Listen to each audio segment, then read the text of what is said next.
Hello, everybody, and thank you for tuning in to the weekly report. When the Bush administration announced in 2008 that Ukraine and Georgia would be eligible for NATO membership, I knew it was a terrible idea. Nearly 2 decades after the end of both the Warsaw Pact and the Cold War, expanding NATO made no sense. NATO itself made no sense. Explaining my no vote on a bill to endorse the expansion, I said at the time, NATO is an organization whose purpose ended with the end of the Warsaw Pact.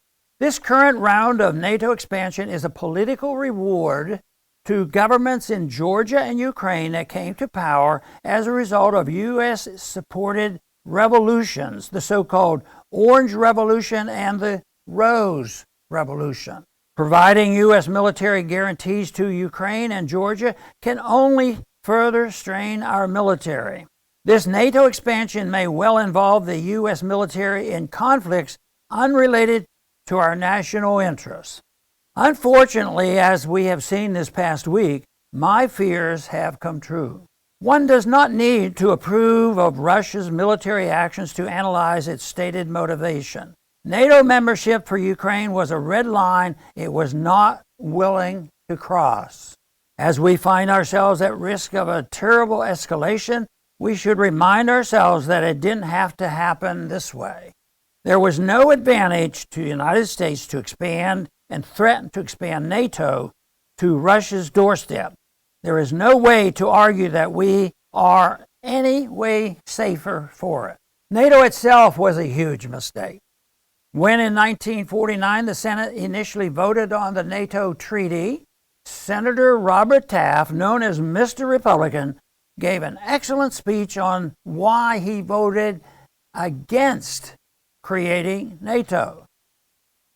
Explaining his no vote, Taft said, quote, "The treaty is a part of a much larger program by which we arm all these nations against Russia.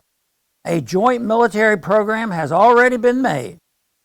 It thus becomes an offensive and defensive military alliance against Russia.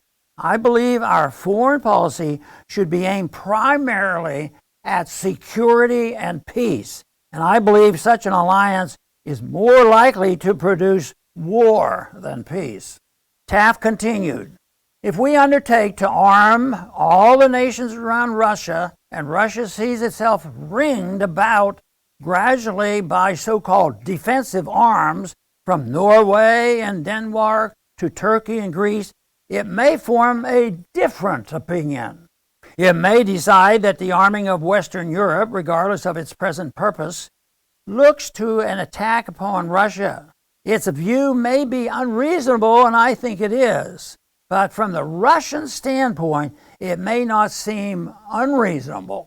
They may well decide that if war is the certain result, that war might better occur now rather than the arming of Europe is completed." How right he was. NATO went off the rails long before 2008, however. The North Atlantic Treaty was signed on April 4th, 1949. And by the start of the Korean War, just over a year later, NATO was very much involved in the military operation of the war in Asia, not Europe. NATO's purpose was stated to be guarantee the safety and freedom of its members by political and military means. It is a job not well done. I believe as strongly today as I did back in my 2008 House floor speech. NATO should be disbanded, not expanded. In the meantime, expansion should be off the table. The risks do now outweigh the rewards. Thanks for listening.